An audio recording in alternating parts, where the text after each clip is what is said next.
Welcome to the Not Great Parents podcast. I'm Not Great Parent Molly, and this is Not Great Parent Nathan. Hello. I just noticed you have a water bottle and a Diet Coke. I know. I'm that person. When I go into a restaurant, I'm like, I'll have a Diet Coke and a water. Do you really? Yes, I'm annoying Why? like that. I don't know, because sometimes I get I just want water, and then sometimes I want like some caffeine. So my younger brother Can't make a used to decision. do that It's all all those the things. time when he was a kid. I don't know if he still does it. He would always have a bottle of water and a Sprite.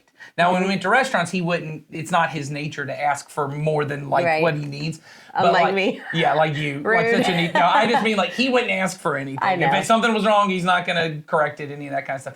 But we would sit down to dinner and he'd have a bottle of water and like a Sprite or something. As long as he doesn't have a bottle of water and a glass of water. It was something about the water being able to like cleanse the taste of the Sprite I mean, he's not before totally he wrong. ate a bite of the food. It was like everything having its own It's flavor. one of those things that you just don't tell people, because then they're like, Yeah. well, especially your family. You guys are Oh probably no, like, it was a whole thing. come on. Yes, that was the Well, whole thing. But I don't know. I also, this is the tiniest can of all time, so I'll probably be finished with it shortly. And by the time we're done filming, because, we like to talk a lot, I'll probably need some water. that's true. That's So- true. Well, I don't think we've said Merry Christmas to everybody. No, we haven't. Merry Christmas. We are filming this, and now it is actually Christmas season. Yeah, we're right at we're when this airs, this will be our last episode before Christmas Day. Mm-hmm. When we are filming this, we are 5 days into December. Yes. So But at least we're not in November filming Christmas. That's so true. it does feel a it little does bit. feel like Christmas. a My little Christmas bit- tree's up, your Mine's Christmas tree's up. up, The and- Christmas trees in the church are up. Oh, yes, they are. So it finally feels like Christmas and just in time for us to be done with this. Yes, right. Well, that's okay. That's how it goes. It Yeah. ends before you even know it. It's over. So anyway, should we tell them why we're not great? Yes, I think Because we should. always tell you all why we are not great. That's correct. But we don't want to be great. So we call ourselves the Not Great Parents, and this is the Not Great Parents podcast because the world defines great as more and Basically, seeking yeah. more. The world has a bucket list of all the things as a parent we should be doing. We should have more education, more skills, more sports, more money, more of everything, essentially. And when you look at what God has to say about life, he says we should live in his goodness. And Right. so as parents, we want to differentiate that for our family so that we are prioritizing the goodness of God and aligning our family in that direction rather than chasing after great. Yeah, So- because the allure of greatness is often so strong that it pulls us away from the goodness, or you could say the righteousness of God. What God says is the way to live in his kingdom, right? Jesus said that, if you want to be great in his kingdom, you have to become like a child. And he Right. didn't mean like this idea of like a sweet, naive, innocent child. He meant you have no power. Yes. You have no privileges.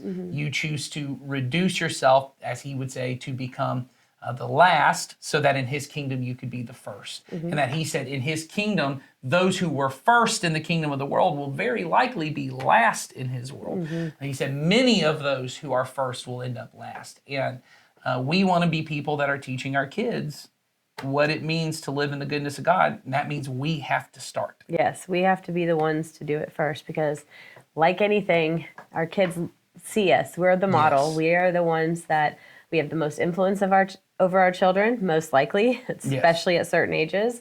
We they see us. They're in our home where we have our guard down, so they Yes. see the real versions of all of us. And so it's very important that we start there. We start with us, and then we become very intentional about how we go about building that into our whole family and in our family life.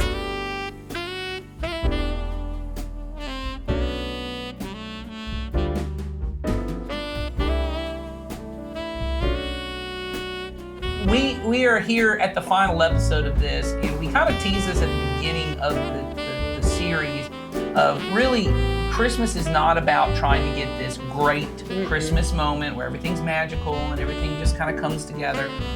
It's really about the reason that we celebrate Christmas is so that we become people as followers of Jesus who are centering our lives on Jesus. And by doing so in such a way that our lives begin to kind of take the shape that his life did. I think a lot about, Romans 12, where Paul, a lot of people have heard this before, where he says, in view of God's great mercy, right, in view of all God's done for you, offer your bodies as living sacrifices. Right. This is what it means to worship God, is that you would offer your entire being and say, I'm sacrificing, and it may be for many of us, I'm sacrificing greatness and all the things that I thought my life could be and all the dreams I thought it could be, so that I lay it down on this altar of God's goodness. I pursue what he says at the end, then you will know his good, pleasing, and perfect will if you do this. And then he says, do not conform to the pattern of this world, right? But be transformed by the renewal of your mind. He says, then you'll know God's good, pleasing, and perfect will for your life. Well, the image he's using there is actually something that existed in their world, where when they would make, and it exists in our world, I guess, but when you would make molds of anything, right? If they were trying to make some kind of clay mold, or if they were trying to pour iron into something to make a mold, right? You would actually have these molds that would be one cast iron kind of mold that you would take, and that was a form. That was the kind of form. Now, what he says is, when he's talking about conforming versus transforming, the word for transform is to take off one mold, put another mold on. Okay. Right? And so what he's saying is, there's one mold that this world is trying to shape you into. There's a story that our world is trying to get you to live into. There's ideals and values that this world, what we would call greatness, right, on this podcast. In that mold. That's one mold, and that's being conformed, right? He says you're pressing it into that mold. That's right. And everyone, and you see this with other people, and I'll say this, if you talk to someone who's outside America, if they're someone who's foreign to America, if you talk to a friend who's from Europe and they talk about Americans, they think all Americans kind of fit into one thing. And we like to think, oh no, we're so unique. We're so unique. Until, of course, we go to another country and we go, all these people are the same. Why is everyone here the same? Like, we think because there is a mold, right? And there are unique imperfections and variations in every single person. We're all precious snowflakes. Yes. But there's a mold. There is an overall mold. Because we're all living into the same kind of story with the same kind of values, right? And what Paul is saying is, you take off that mold, and he doesn't say, and now you're free to be whatever you want to be. He says, be transformed by putting a new mold on, the mold of Christ Jesus. Live according to his story, his values, what we would call his goodness on this podcast, right? And you form yourself, you press yourself into that mold. Therefore, anything that can't fit into that mold gets cut off and goes away. And if you don't get close to that mold and touch that mold, it won't happen. That's right. Yeah, if you never put the mold on, if you don't know the shape of the mold, if you don't even know what you're doing, well, you'll never get to exist in it. And so when we talked early on about Christmas, the point of Christmas is not to get this little Christmas moment. It's to allow Christmas to be just another part of our life where we are putting on that Jesus-shaped mold and being formed into his image according to his story. And obviously that means we've got to read the Christmas story. We've got to engage with the story of Christmas, but not in the way everyone else does. In your experience growing up, did y'all read the Christmas story a lot? Like at Christmas? Sometimes. I mean, I feel like it was not the central thing that happened, but it was always somewhere within it, right? Yes. It's not like after dinner we sat down and read it, but it was somewhere within it. So yeah, every year there was some version of it. This may be shocking to lots of people, and people who are closer You to me. didn't. Be shocking. I grew up with Ed Martin, and I don't think we ever read that. We might have once or twice. I don't want to say ever. That seems like something my mom would have made happen at some point. Well, my mom was kind of into making the moment, and my dad certainly enjoyed doing that too. So we often had something like that. But. Yeah, I mean, obviously we knew the Christmas story. We went to church all the time and heard the Christmas story. We read our Bibles. You said, isn't this day about Jesus? And Ed was like, we don't talk about him. Yes, exactly. No, it's not that kind of thing. This day's about Santa. Yeah, no, but what I mean is, and I want to bring this up, is there was never a moment on Christmas morning that I remember, maybe more than once or twice, where we were like, hey, let's sit down before we open the presents, before, all the things that you're kind of told as a Christian parent you're supposed to do. It's like, Right. Mine was sprinkled in. well, that's what I was going to say. Yeah. Is I think a lot of It times, happened, but it was sort of not really intentionally placed somewhere. It was like, oh, we got to make sure we do that. yes. And if my mom was thinking ahead, like let's say Christmas Eve meal went well yes. and she wasn't stressed about that, then maybe it would happen before dinner or maybe Right. it would happen at a certain time. But I think pretty much, it was a sprinkle. Yes. And I think for most people, and this is what I want to get to, is I don't think our advice on this episode really leading into it is, hey, you've got 4 days before, No. or 5, depending on when you listen, or Christmas happened 3 weeks ago because you've just now listened to this episode. But you can do it for 2024. And you got to catch up and you got to make sure you have this happen before you ever Yeah. open a present, because then No. you're not putting Jesus first. We're not telling you how to do it. Yes. And what I will say that I think is really important is I think there is a way in which there's a lot of, and I don't mean this, if you grew up in a house where it was really important to your family that you read the Christmas story on Christmas morning, I think that's a great thing. But there is, I just know among many Christian parents, there's almost this superstitious way people approach reading the Christmas story at Christmas time, which is like, really what everyone cares about is the presents or the family get together or the food, or like in my house, we went to a movie every Christmas Right. day. And so that's really what I cared about was let's Get get into to the the movie movie. theater, and but Jesus is first, so let's read the Christmas story before we do that, because if we don't, then we're not really Christians. Right. There's almost this superstitious way of, once again, you use the word sprinkle, but that's the way that we've described on this podcast is I'm really pursuing greatness and I'll sprinkle in some Jesus to try and make sure he blesses all of my greatness. I don't think it is necessary for you to read the Christmas story on Christmas morning or Christmas Eve No. to make it happen. I do think, and this is where I think we want to spend our time in this episode, it is really important that your family as a whole, one, is well versed in the Christmas story and really the story of Jesus, the life, death, and resurrection of Jesus, and that really you're holding that mold up. This is the important part, is that it's not just a story they know, it becomes the mold that you begin to shape your life around. Right. And the lives of your whole entire family. Yes. It's a framework for that. It is the mold. And without it, you're steering in some random direction. And so it's foundational to understand it, yes. to understand the birth of Jesus. And we want ourselves and our children to know that. So, because that's where it starts, right? And we are trying to mold ourselves and become like him. So we have to understand where it started.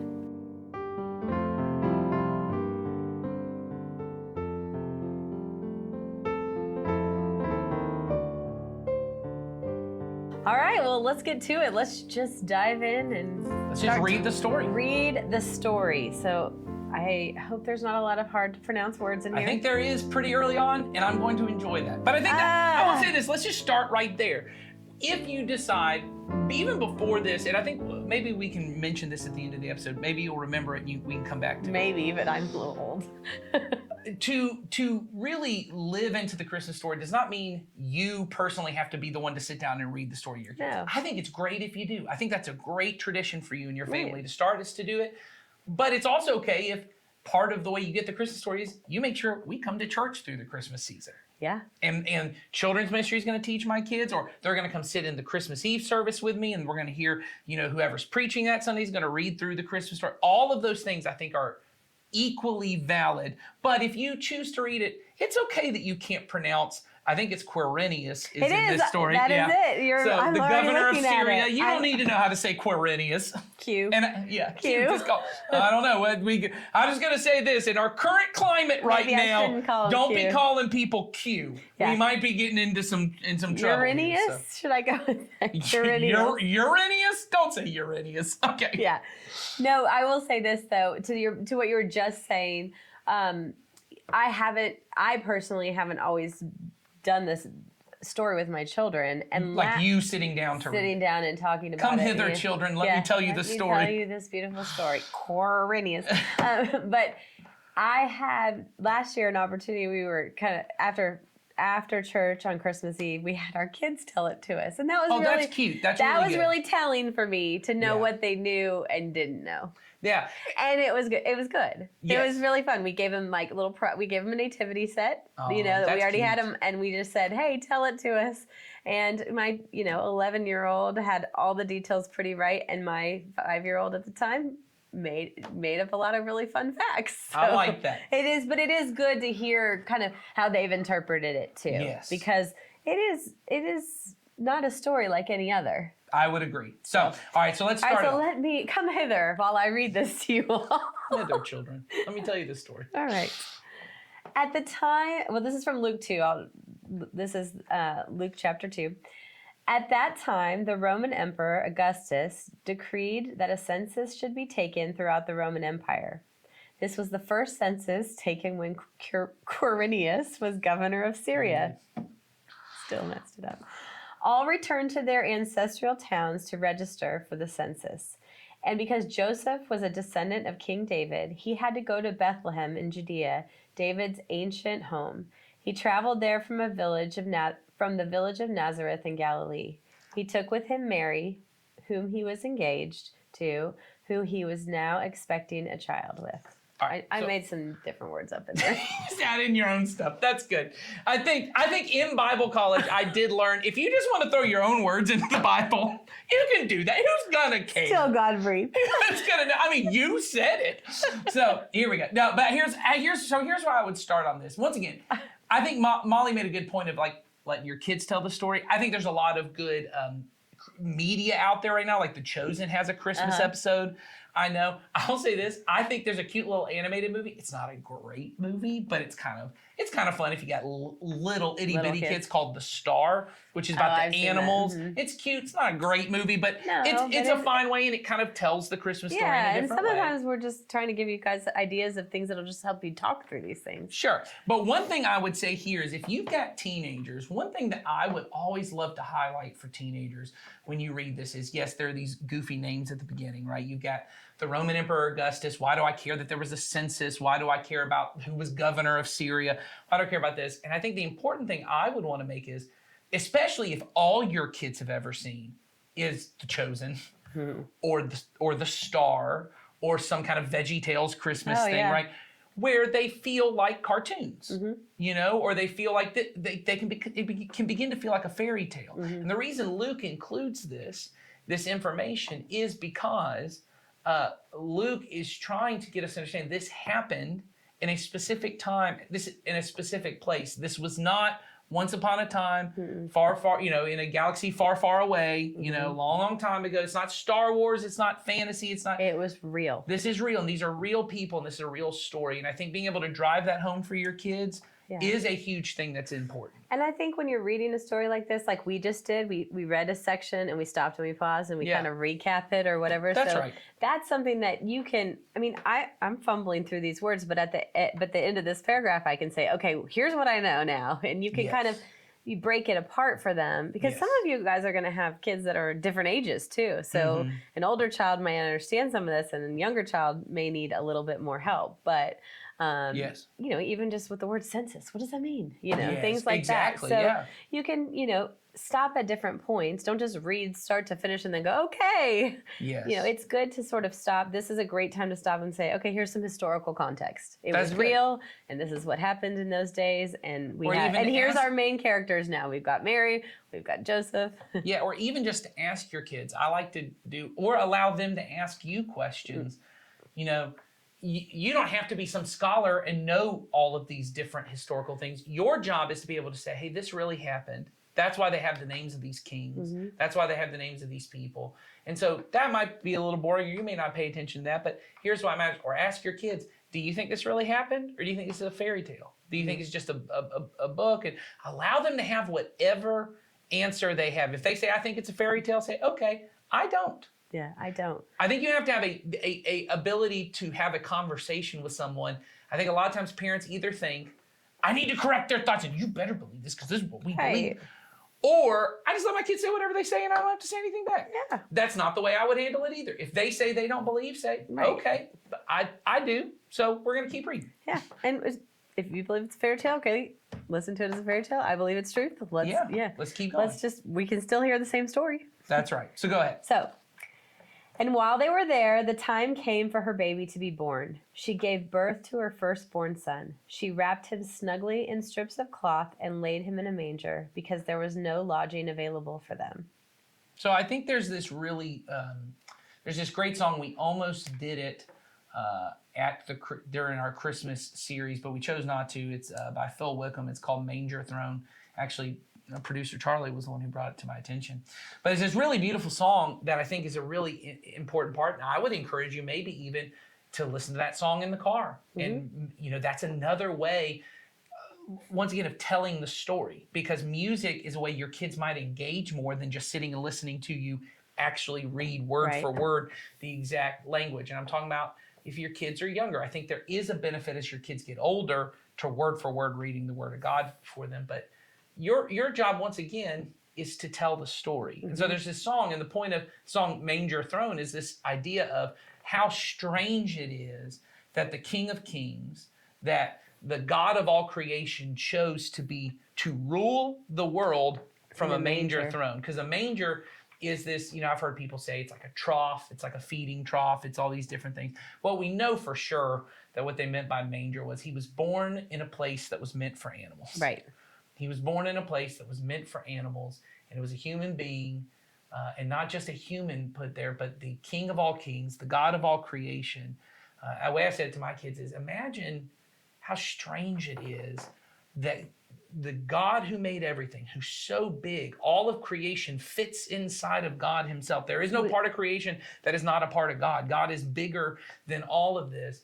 And somehow he got small enough to become a clump of cells inside of a teenage girl's tummy, is the way I would say to them, right? Or in their womb. That concept makes absolutely no sense. That creation itself exists within God, and then God somehow existed within creation and became the smallest, most vulnerable person. Once again, these are just ideas you can bring out of, isn't it strange? Why would God choose to do this? Why would this choose to be the way? And when you ask those questions, you don't have to come to those, you don't have to have the answer. You can just say, when I listen to this story, I wonder that. I think that. It's a conversation where you too, as a parent, get to wonder and think about it and be kind of amazed at the magnitude of it, and for your children to see, hey, my parents don't know the answer to everything here, and that's okay. Absolutely. Because we are going to do that in our faith for all the time. We're not always going to have the answer. So for your kids to see that right here in the story of Jesus' birth, that's huge. Well, so maybe what you want to do is you want to listen to that song, because maybe your kids will engage more with the song. Then you ask them, and my kids now, because they're so used to me doing this, they regularly now go, Daddy, what's this song about? And usually the song is like... When you're going to ask us about it later. Yeah, well, they're like, they just now... They know there's meaning in songs. They want to figure it out, and so normally it's like a Cardi B song.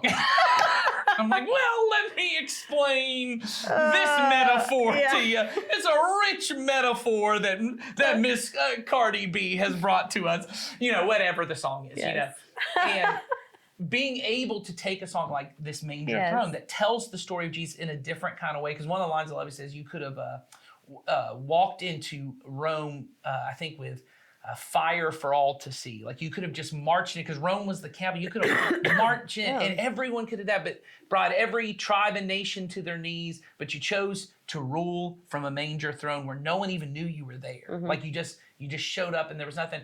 You take that song, then you tell them, hey, you may not know this, but that's how Jesus was born. And like you said, ask the question. Don't necessarily have an answer. Or maybe you have a thought of, hey, that's the way God wants us to live, is in this kind of humble, simple. He's not interested, as we say on the podcast, in the greatness of the world, of coming in with this huge throne. No, there's nothing great about being born with the animals.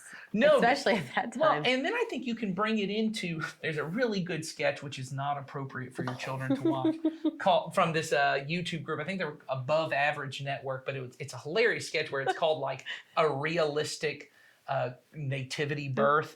And it's like giving there's doctors in the thing as she's giving birth, and they're like explaining every single And thing she's that like, happens, yeah. and they're, because they're like, he's crowning, like they have like a whole like thing and all this different stuff. Oh, no, and you have to watch it. yes, it's very funny. Probably not appropriate for your children. No. But very funny stage. But what it did, it's a very kind of irreverent, funny thing because it's these young children doing a nativity play, but giving very scientifically, medically accurate pregnancy Right. and birth descriptions. And what it reminded me of that I don't think of a lot is think of the infections Jesus Oh could have my gotten gosh, I know. being born around all these animals.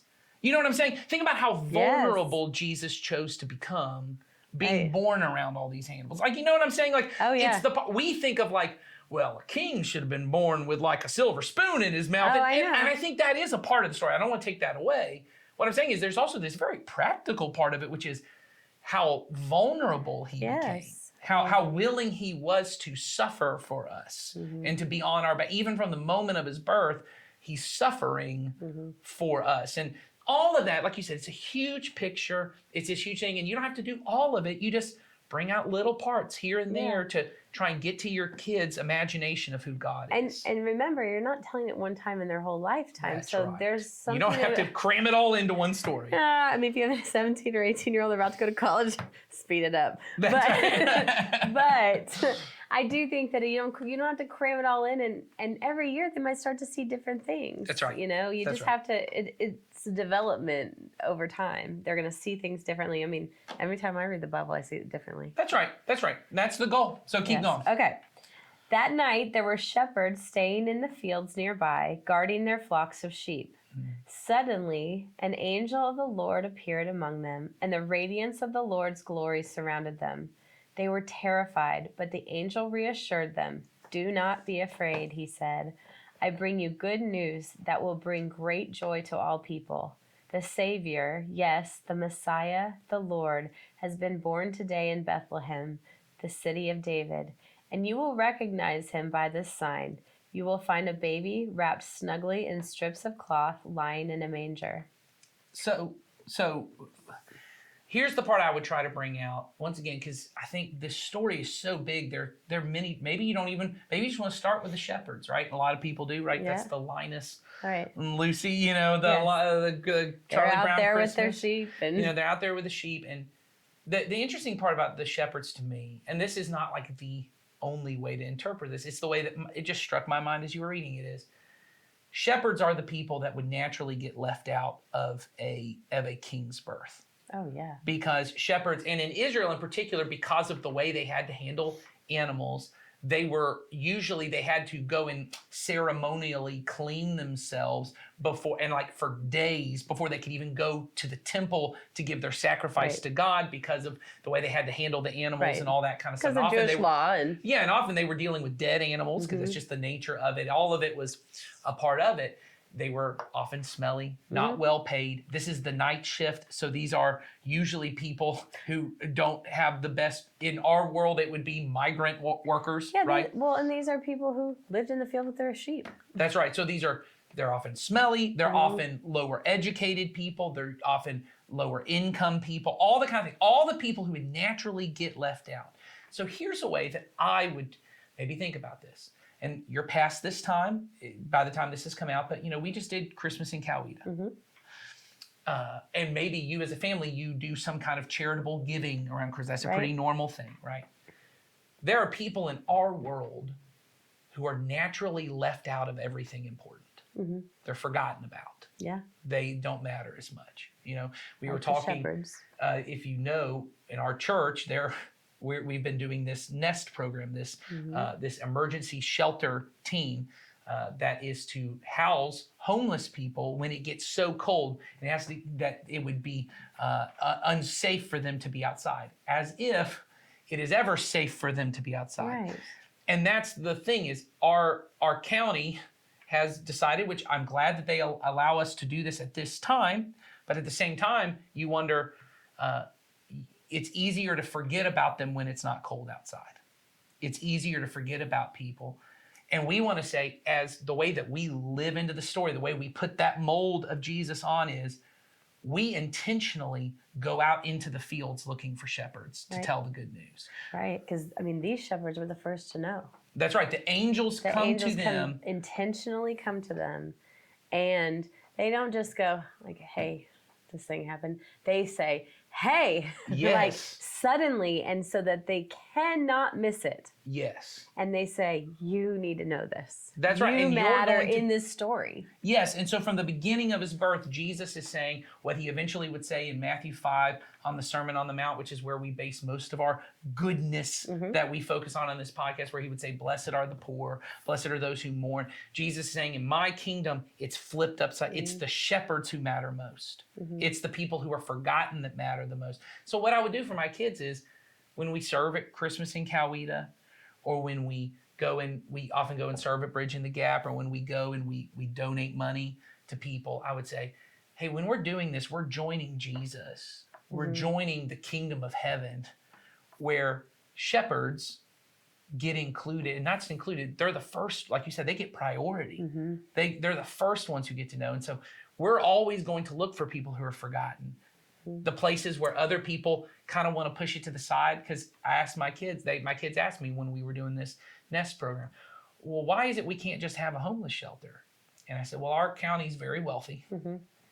And we kind of would just rather hope to believe that maybe if you don't build a homeless shelter, maybe you don't build a way, maybe it would just go away. Maybe the problem, and they would say, well, those people aren't just going to go away. And I said, no, of course they're not going to go away. But there's a way in which, with all of our money and all of our comfort, we kind of just wish, let's just hide it. Let's ignore it. And as Christians, we are people who don't just hide and ignore other people.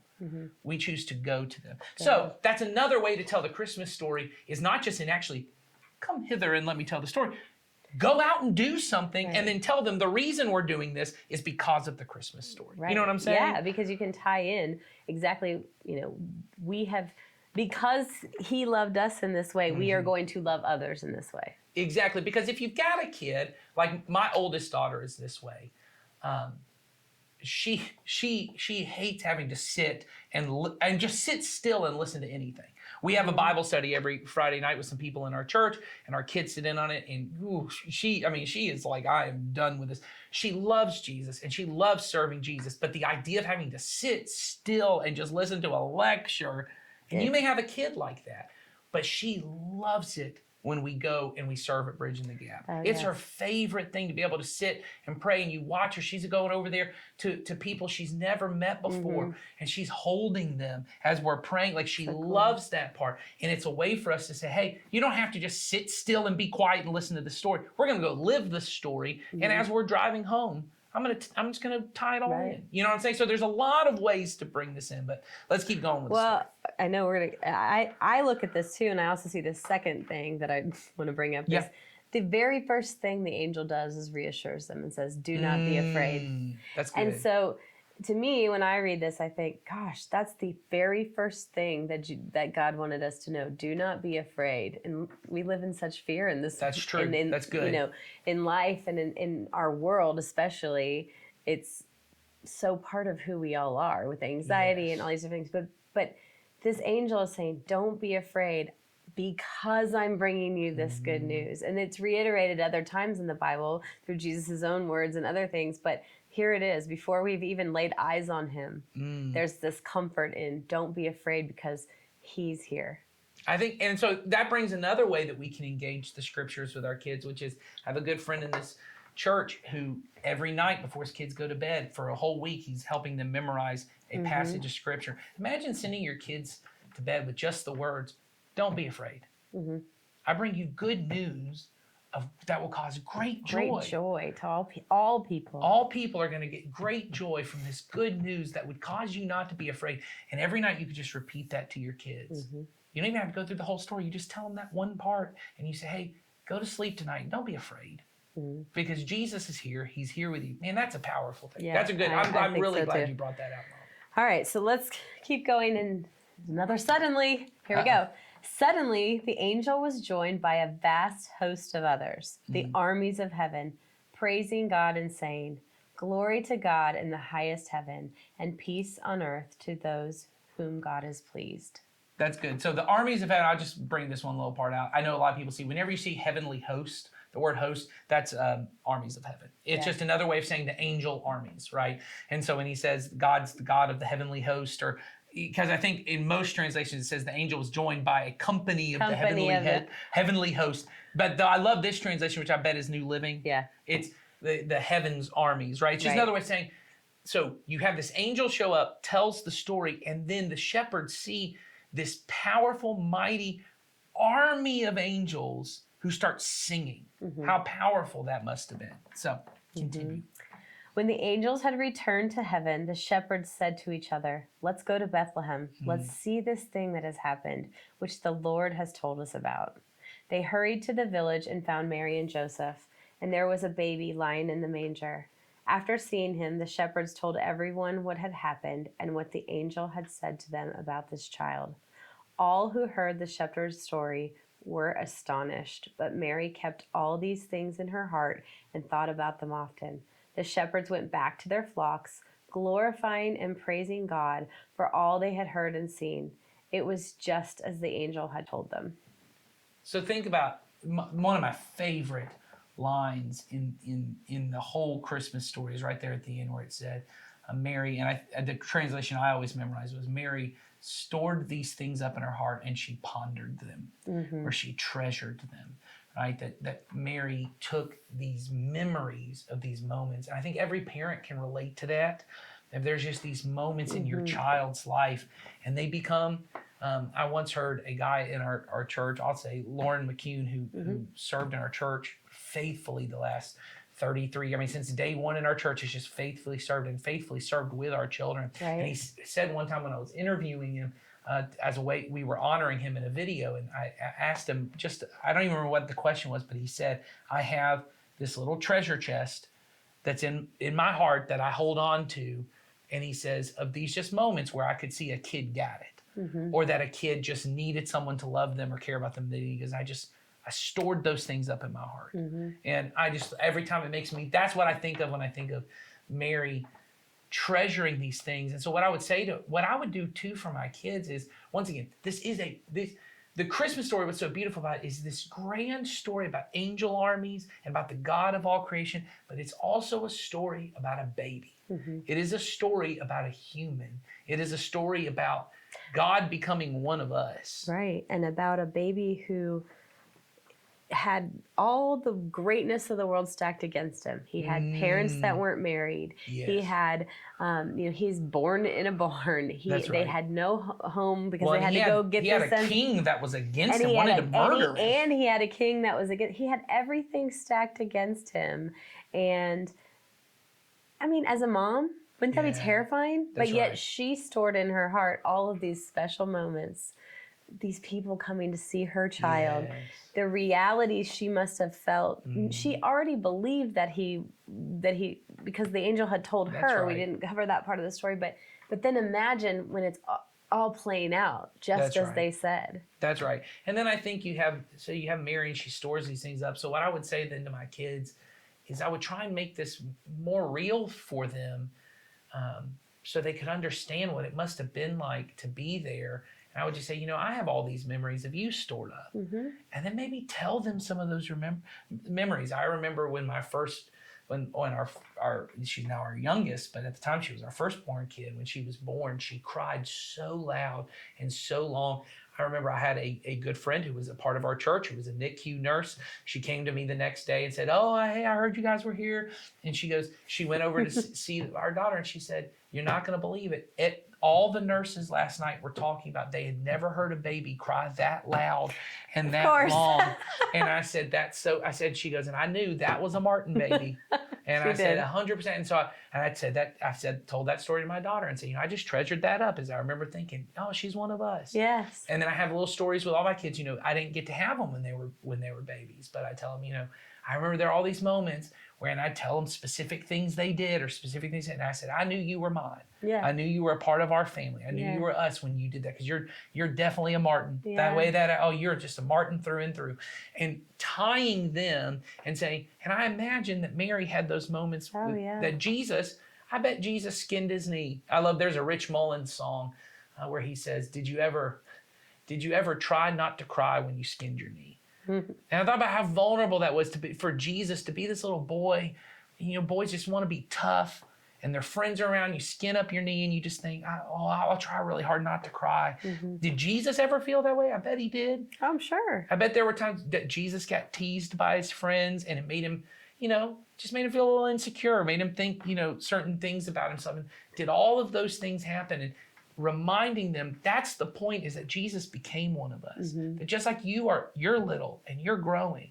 I say to my girls all the time, I'm really trying these days when they mess something up, or even just when they sin, when they do something, when they do something that's mean-spirited, when they do something that, I try to always tell them, that's not right and that's okay. And then I say to them, but you're not bad, you're just little. Yeah. And if you keep trusting Jesus, you're going to grow. You won't always do these things. Right. I think there's a way in our heads, because I still struggle with a lot of stuff I struggled with as a little kid. Right. I almost feel like, well, it's just inevitable. Everyone does that. You're going to keep doing it. And it almost is this hopeless thing. But I hope for me that a lot of things that are messed up with me is I'm just still little. Right. And hopefully I won't do these things And you're forever. not fully pressed into the mold, right? I'm not fully in that mold You're yet. not full. You want to be, and you always seeking to be closer to it and pressing into it. Yes. But it's not like it's a one-time thing. It's not a press and move on all the time. That's right. And so we have to keep seeking that. That's right. And so I think when it comes to all of this, when we talk about the Christmas story, regardless of how you do it, whether you're singing a song, whether you're serving people and reminding your kids, hey, this is why we do this, whether you're saying, hey, this is why on Christmas Eve we're going to be late to grandma's party, or we're going to be late because we're going to go to church and we're going to be a part of this because we're going to tell the story. This is why we might miss out on this activity because we went to Christmas in Coweta and we couldn't do this thing. Right. And we're going to live out the Christmas story. And I know everyone else, and I say this to my kids all the time, they'll say, well, so-and-so's family does this. And you know what my natural response is? Well, I'm not so-and-so's dad. Oh, I did that too. That's my natural thing. What I'm trying to do now is... Sometimes I say you should go live with so-and-so. I'll call them up. They got a bed. It'll be fine. I'm trying these days, especially when I know someone, when the family is talking about it, often it's people who they don't follow Jesus. I'll say, I can't decide what other people do, but we follow Jesus. This is the way that he tells us to do things. And that's why you can't have goldfish today. No. It's not about small things like that, but there are big things. So-and-so went to Six Flags on Sunday. We don't go to Six Flags on Sunday. Right. We don't go do that thing on Sunday because we follow Jesus. We're going to church on Sunday.